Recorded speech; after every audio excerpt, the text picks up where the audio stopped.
Hello my dear students. अब हम लोग पढ़ते हैं difference between alternating current and direct current. What are the differences between alternating current and direct current. Direct current और alternating current में क्या क्या डिफरेंसेस है वो हमें समझना है, वो हमें जानना है। ओके तो देखिए alternating current and direct current में क्या क्या डिफरेंसेस है उसको हमें समझना है। उसको हमने डिफरेंशिएट किया है टेबल के फॉर्म में, ठीक है। टेबल के फॉर्म में डिफरेंशिएट किया है तो समझिए क्या क्या होता है डिफरेंसेस। पहला डिफरेंस एसी, जो एसी अल्टरनेटिंग करंट होती है उसका डिफिनेशन मैंने आपको पहले लिखा दिया है। डिफिनेशन की यहाँ जरूरत है नहीं, इसीलिए मैंने यहाँ डिफिनेशन नहीं लिखाया, ठीक है। जो इसका भी डिफिनेशन नहीं लिखाया, डीसी का भी नहीं लिखाया, एसी का भी नहीं लिखाया।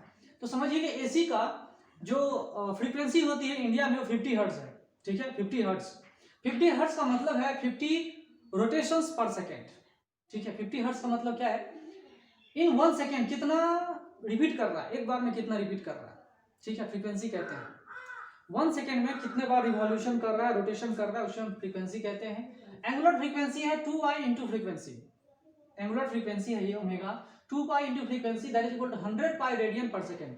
जो भी हमारे घरों में सप्लाई होती है एसी करंट या जो भी एसी करंट सप्लाई होती है उसकी फ्रीक्वेंसी कितनी होती है, तो 50 हर्ट्ज की होती है, ठीक है। 50 हर्ट्ज घर सप्लाई होती है। अमेरिका में यही 60 हर्ट्ज की होती है। अमेरिका में इसकी सप्लाई कितनी हो जाती है, 60 हर्ट्ज, और 60 हर्ट्ज के हिसाब से 120 पाई रेडियन पर सेकेंड वहां पे एंगुलर फ्रीक्वेंसी हो जाएगी, ठीक है। तो अल्टरनेटिंग करंट का कुछ ना कुछ नॉन जीरो फ्रीक्वेंसी आती है। इंडिया में कितना मैंने बताया, 50 हर्ट्ज, ठीक है। लेकिन डीसी करंट का फ्रीक्वेंसी कितना होता है, डीसी करंट का फ्रीक्वेंसी कितना होता है। एसी करंट का फ्रीक्वेंसी हमने नॉन जीरो बताया क्योंकि ये घूमते रहता है ना। घूमने की वजह से सॉरी इसका मैग्नीट्यूड क्या होता है, चेंज होता रहता है, डायरेक्शन भी चेंज होती रहती है, ठीक है। डायरेक्शन भी चेंज होती रहती है, तो इसका डायरेक्शन चेंज होने की वजह से इसकी इतनी ज्यादा फ्रीक्वेंसी है। लेकिन इसकी फ्रीक्वेंसी जीरो क्यों है, डायरेक्ट करंट की फ्रीक्वेंसी जीरो क्यों है, क्योंकि डायरेक्ट करंट सिंगल डायरेक्शन में मूव करती है, इसीलिए इसको डायरेक्ट करंट कहते हैं। और इसकी वजह से इसका फ्रीक्वेंसी कितना है, 0 हर्ट्ज है। सिंगल डायरेक्शन में इलेक्ट्रिक करंट जब मूव करे तो उसको हम डीसी करंट बोलते हैं, ठीक है। चलिए और आगे बढ़ते हैं। क्या एसी को हम डीसी में कन्वर्ट कर सकते हैं, क्या हम एसी को डीसी में कन्वर्ट कर सकते हैं, बिल्कुल कर सकते हैं। अगर नहीं करेंगे तो बहुत सारे जगहों पे जहां पे डीसी की सप्लाई की जरूरत है वहां काम नहीं चल पाएगा। जहां डीसी मोटर है, डीसी मोटर लगे हुए हैं, जो कुछ भी लगा हुआ है, जहां डीसी का सप्लाई जरूरत है, डीसी मतलब डायरेक्ट करंट यहाँ जो है लगा हुआ है, देख रहे हैं, जहां पर डीसी की जरूरत है और एसी हमारे पास अवेलेबल है, तो एसी को डीसी में कन्वर्ट करना जरूरी है। तो एसी को डीसी में कौन कन्वर्ट करता है, तो रेक्टिफायर कन्वर्ट करता है, जो हम लोग सेमीकंडक्टर डिवाइसेस में पढ़ेंगे। Half wave rectifier and full wave rectifier पढ़ेंगे सेमीकंडक्टर्स में। तो हाफ वेव रेक्टिफायर क्या होता है, फुल वेव रेक्टिफायर क्या होता है, एसी को डीसी में कन्वर्ट करने वाला इंस्ट्रूमेंट होती है, ठीक है। इंस्ट्रूमेंट क्या होता है, rectifier. It can convert AC into DC, ये एसी से डीसी में कन्वर्ट कर सकता है। फिर हम डीसी का जो जितने सारे अप्लायंसेस हैं डीसी पे काम कर रहे होते हैं वो लेकर के यूज करेंगे, ठीक है। चलिए आगे, फिर क्या डीसी से हम एसी में कन्वर्ट कर सकते हैं, अगर हम कर सकते हैं तो कौन सा इंस्ट्रूमेंट है, कौन सा इलेक्ट्रिकल इंस्ट्रूमेंट है जो जो एसी डीसी को एसी में कन्वर्ट कर सके, उसे हम बोलते हैं इन्वर्टर। उसे हम क्या बोलते हैं, इन्वर्टर। इन्वर्टर के अंदर एक बैटरी होती है, ठीक है। हमारे घरों में इन्वर्टर लगा होता है, most of the coaching institute में इन्वर्टर लगे होते हैं, आपके घरों में भी इन्वर्टर लगा होगा। आजकल हर एक घरों में इन्वर्टर लगा रहता है, चाहे ल्यूमिनस का हो या फिर बहुत सारे हैं, एक्साइड का और भी बहुत सारे हैं, है ना। ल्यूमिनस का है और भी बहुत सारे हैं, नाम नहीं याद आ रहा मुझे। तो डीसी से एसी में कन्वर्ट करने वाला क्या है, इन्वर्टर। इन्वर्टर करता क्या है, जो स्टोर्ड एनर्जी है बैटरी में, जो इन्वर्टर में एक बैटरी होती है जो डीसी में डीसी रहता है वो, है ना। बैटरी में एनर्जी क्या स्टोर होती है, डीसी रहती है, उसे एसी में कन्वर्ट कर देता है। इन्वर्टर का काम है। इन्वर्टर का क्या काम है, जो डीसी जो बैटरी होती है ना उसको क्या करेगा, वो डीसी में जो जो एनर्जी स्टोर हो गई है उसे वो एसी में कन्वर्ट कर देगा। तो जितने सारे होम अप्लायंसेस हैं जो एसी में काम करते हैं उनको क्या कर देगा, ये इन्वर्टर एसी में तब्दील कर देगा। फिर वो एसी पर जितने सारे एसी मोटर्स पे काम करने वाले मोटर्स हैं, इंस्ट्रूमेंट हैं, जो कुछ भी अप्लायंसेस हैं वो काम करना शुरू कर देते हैं with the help of inverters. Inverter can convert DC into AC, okay. तो फिर आगे चलते हैं, मैं अभी शॉर्ट में बता रहा हूँ, थोड़ा थोड़ा बता रहा हूँ, ज्यादा नहीं बता रहा हूँ, ठीक है। इन्वर्टर को पढ़ाऊंगा तो फिर रात हो जाएगी, रेक्टिफायर को बताऊंगा तो फिर एक रात हो जाएगी, बहुत लंबा चौड़ा टॉपिक्स है ना। सिंपल वे में डिफरेंसेस कुछ बता रहा हूँ, ठीक है। Due to large inertia ions can not follow the frequency of AC. ठीक है, मतलब ये है कि डीसी के बारे में आपने जो पढ़ा था या नहीं पढ़ा है तो जान लो कि DC current chemical effect produce कर सकता है। डीसी करंट केमिकल इफेक्ट को प्रोड्यूस कर सकते हैं, लेकिन एसी करंट केमिकल इफेक्ट को प्रोड्यूस नहीं कर सकते। तो एसी करंट अगर नहीं प्रोड्यूस कर सकता है तो कौन प्रोड्यूस करेगा? डीसी करेगा। डीसी केमिकल इफेक्ट्स प्रोड्यूस करता है। वो क्या क्या है? तो केमिकल इफेक्ट्स ऑफ करंट। क्या है भाई? Chemical effects of current. जब करंट पास होती है तो केमिकल इफेक्ट्स, चार्जेज क्या होते हैं, कहीं पे स्टोर होते हैं, है ना। आयंस बनते हैं, इलेक्ट्रोलाइसिस होती है, इलेक्ट्रोप्लेटिंग होती है। इलेक्ट्रोप्लेटिंग क्या होती है आप जानते ही हो, एक मेटल को दूसरे मेटल का लेयर चढ़ा देना, उसको इलेक्ट्रोप्लेटिंग बोलते हैं। तो ये chemical effects of electric current है। कितना चार्ज, कितना मतलब मटेरियल जो है, कितना मास स्टोर हुआ है, कितना मास उसके ऊपर में जमा हो गया है, उसको हम लोग इलेक्ट्रोप्लेटिंग कहते हैं। ठीक है, इलेक्ट्रोप्लेटिंग में मान लो कि कोई सिंपल सब्सटेंस है, उसके ऊपर हम गोल्ड प्लेटिंग करना है, गोल्ड के कलर जैसा कुछ प्लेटिंग मार देना है। ठीक है, तो गोल्ड प्लेटिंग कहलाता है। समझ में आ रही है? कलर अलग लेयर डाल देते हैं उसके बाद, इलेक्ट्रोप्लेटिंग उसको बोलते हैं। ठीक है, इलेक्ट्रोप्लेटिंग किसी भी मेटल का या किसी भी सब्सटेंस का लेयर आप डाल सकते हो, और अक्सर हाँ किसका डाला जाता है? तो मेटल का डाला जाता है। ठीक है, कॉपर के ऊपर दूसरा इलेक्ट्रोप्लेटिंग आप कर सकते हो। जैसे आप सिक्का देखते हो, सिक्का किसका है? इसका मतलब क्या बोलते हैं, जो सिक्का हमारे मार्केट में, इंडियन मार्केट में चलती है सिक्का। ठीक है, तो उन सिक्कों, वो जो सिक्के होते हैं वो क्या होते हैं? आयरन के होते हैं। मान लो आयरन के ऊपर अगर कॉपर का लेयर चढ़ाना होगा तो हमें इलेक्ट्रोप्लेटिंग करनी होगी। इलेक्ट्रोप्लेटिंग को डीसी करंट ही सक्सेस करता है, एसी करंट के बस की चीज नहीं है। क्यों नहीं है वो समझिए। तो डीसी करंट क्या करता है कि यहाँ पे चार्जेस को, इलेक्ट्रोप्लेटिंग में चार्जेस को स्टोर करते हैं। ठीक है, चार्जेस को डिपोजिट करते हैं। ठीक है, तो चार्जेस को डिपोजिट करते हैं तो ठीक है, कौन करता है? तो वो डीसी करंट करती है, लेकिन एसी करंट नहीं करता। एसी करंट इस तरह के काम नहीं करते, क्योंकि जो जितने बड़े बड़े आयंस होते हैं, आयंस मतलब जिनकी लार्ज इनर्शिया होती है, लार्ज इनर्शिया मतलब उनकी लार्ज मास होती है, वो क्या करते हैं, जो मूवमेंट करते हैं वो एसी के फ्रीक्वेंसी को फॉलो नहीं करते। उनकी अपनी फ्रीक्वेंसी सीधा जा रहा है, सीधा जा रहा है, तो वो एसी की फ्रीक्वेंसी को फॉलो नहीं करते। कभी कम हुआ, ज्यादा हुआ, उस फ्रीक्वेंसी को नहीं फॉलो करते। इसकी वजह से ये chemical effects of electric current को सेटिस्फाई नहीं करते। समझ में आ रही बात? ये chemical effects of electric current को सेटिस्फाई नहीं कर सकते। चलिए फोर्थ डिफरेंस हम पढ़ते हैं। फोर्थ डिफरेंस, एसी को डीसी में हम कन्वर्ट कर सकते हैं। तो एसी से डीसी में कन्वर्ट करने के लिए हम क्या करते हैं? एसी करंट को स्टेप अप भी कर सकते हैं और स्टेप डाउन भी कर सकते हैं। ठीक है, एसी करंट को हम स्टेप अप भी कर सकते हैं, स्टेप डाउन भी कर सकते हैं with the help of transformer. Transformer की मदद से हम अल्टरनेटिंग करंट को क्या कर सकते हैं? स्टेप अप और स्टेप डाउन। स्टेप अप और स्टेप डाउन क्या होता है वो हम डिटेल में बताएंगे आपको। मतलब अब इतना समझ लीजिएगा, ट्रांसफार्मर की मदद से हम क्या कर सकते हैं? अल्टरनेटिंग करंट को हम क्या कर सकते हैं? उसके मैग्नीट्यूड को हम बढ़ा भी सकते हैं। ठीक है, तो एसी से डीसी में कन्वर्ट हो जाए या ना हो, लेकिन उसके मैग्नीट्यूड को बढ़ा सकते हैं, ईएमएफ को हम घटा सकते हैं, बढ़ा सकते हैं। ये सब काम ट्रांसफार्मर से हो सकता है। It can be step up और डाउन, स्टेप डाउन। ठीक है, वो हम लोग पढ़ेंगे ट्रांसफार्मर में, डिटेल में पढ़ेंगे। लेकिन डीसी करंट इस तरह का काम नहीं करता, क्योंकि मैं अभी डिटेल में नहीं बता रहा हूँ। डिटेल में बताऊंगा तो फिर गड़बड़ हो जाएगी। ठीक है, समझ में नहीं आएगा। डीसी करंट क्या करता है? ना ये स्टेप अप करेगा ना स्टेप डाउन करेगा। ठीक है, ये ना स्टेप अप करेगा ना स्टेप डाउन करेगा। जो इसका करंट है कांस्टेंट करंट है, ना इसकी करंट बढ़ने वाली है, ना इसका पोटेंशियल डिफरेंस जो है सो क्या होगा, ना इसकी ईएमएफ घटेगी ना बढ़ेगी, कांस्टेंट रहेगा। इस तरह से डीसी करंट जो है वो क्या करती है? ना स्टेप अप होती है ना स्टेप डाउन होती है। ना इसको हम स्टेप अप कर सकते हैं ना इसको हम स्टेप डाउन कर सकते हैं। ये डिफरेंसेस है। ठीक है, आगे चलिए।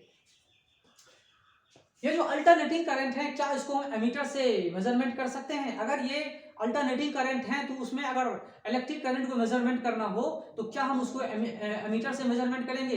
क्या हमें पोटेंशियल डिफरेंस मेजर करना हो तो क्या हम सिंपल वोल्ट मीटर का यूज करेंगे जो डीसी में यूज करते थे? बताइए, क्या हम यूज कर सकते हैं? ये हमारा आंसर क्या सही है? नहीं, बिल्कुल नहीं सही है। ये जो इसमें अगर हम चलते हैं एसी करंट में, तो एसी करंट में, अल्टरनेटिंग करंट में अगर आपको करंट मेजरमेंट करना है तो हॉट वायर एमीटर का यूज करते हैं। अगर पोटेंशियल डिफरेंस मेजर करना है तो हॉट वायर वोल्टमीटर का यूज करते हैं। Hot wire ammeter, hot wire voltmeter का यूज करेंगे इसमें। ठीक है, तो ये जो यूज हम लोग कर रहे हैं, ठीक है, वो एसी में यूज होता है। ठीक है, तो एसी में जो यूज होता है वो क्यों होता है? क्योंकि जब हम इस तरह के इंस्ट्रूमेंट का यूज करते हैं हॉट वायर इंस्ट्रूमेंट में, तो I स्क्वायर RMS का यूज होता है। जो करंट पास होती है ना, जो करंट पास होती है इसमें, वो जो सॉरी ये हॉट वायर एमीटर जो है, जो करंट मेजरमेंट करती है, वो किस पे मेजरमेंट करती है? तो वो करती है I square RMS, root mean square current, इसके डायरेक्टली प्रोपोर्शनल होती है। ठीक है, और फिर हम लोग इसके रूट अंडर को हम लोग पढ़ते हैं। तो लेकिन ग्रेजुएटेड कुछ इस तरह से होता है कि सीधा इसका RMS वैल्यू हम लोग पढ़ लेते हैं। तो जो हमने बताया आपको कि डीसी करंट को तो हम एमीटर से मेजरमेंट करते थे, तो ये एमीटर की मेजरमेंट डायरेक्टली प्रोपोर्शनल किस पे होती थी? तो उसमें कितना करंट फ्लो हो रहा है, उस कॉइल में कितनी करंट फ्लो हो रही है, वो हम current directly proportional to I, है ना, डायरेक्टली प्रोपोर्शनल टू आई, इसमें directly proportional to I square RMS। तो इसकी रूट अंडर निकालते हैं, जो ग्रेजुएटेड रहती है कुछ इस तरह से व्यवस्था होती है, इसकी RMS वैल्यू फाइंड करके हम लोग मेजरमेंट कर लेते हैं। ठीक है, तो ये हमने वोल्ट मीटर और वोल्ट मीटर एमीटर का यूज करते हैं, उसमें भी करते हैं, लेकिन अलग टाइप का होता है, उसे हम हॉट वायर एमीटर और हॉट वायर वोल्ट मीटर बोलते हैं, जो आपके सिलेबस में नहीं है।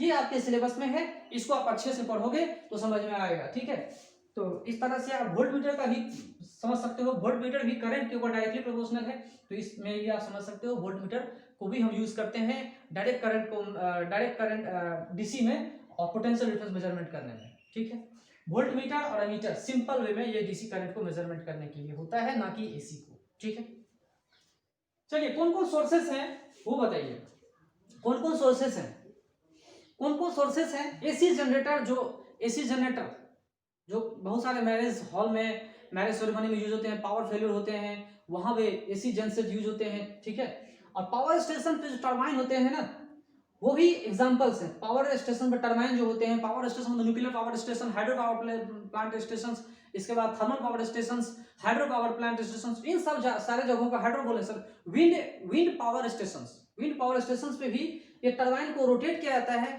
कभी विंड के स्पीड से विंड आ रहा है तो विंड रोटेट करवाएगा, टरबाइन को रोटेट करवाने से एसी करंट प्रोड्यूस होती है। न्यूक्लियर पावर स्टेशन पे भी यही काम होता है, एसी करंट प्रोड्यूस होती है। इसके बाद जितने सारे पावर स्टेशन हैं, थर्मल पावर स्टेशन पे भी क्या होता है, कोयला गर्म करके स्टीम इंजन से कोयला गर्म करके क्या करते हैं, वहां पर हम लोग कोयला गर्म करके हम हीट प्रोड्यूस करते हैं, और हीट से क्या होता है, पानी गर्म होती है, फिर टरबाइन पे आती है। तो बहुत सारे जगहों पे एसी जनरेटर का यूज होता है, पावर स्टेशन पे, है ना।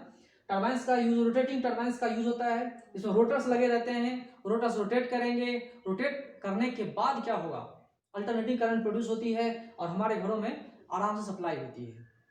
ठीक है, एसी करंट के बारे में आपको और कुछ डिफरेंसेस बताना चाहूंगा, मैं अभी बता देता हूं। एसी करंट एक्चुअली चीप होती है, AC current is cheaper than the DC current. इस डिफरेंस को भी आप लिख लोगे, मैंने 6 डिफरेंसेस लिख कर बता दिए हैं, 7th डिफरेंस आप नोट कर लो कॉपी में कि 7th difference is the AC current are cheaper than the DC current, AC current are cheaper than DC current. इस बात को आप लोग याद रखिएगा, एसी करंट डीसी से क्या होता है, सस्ता होता है, क्योंकि बैटरी कॉस्टिलियर होते हैं। ठीक है, और कम समय के लिए काम करते हैं, और ये एसी करंट लंबे समय के लिए काम करते हैं।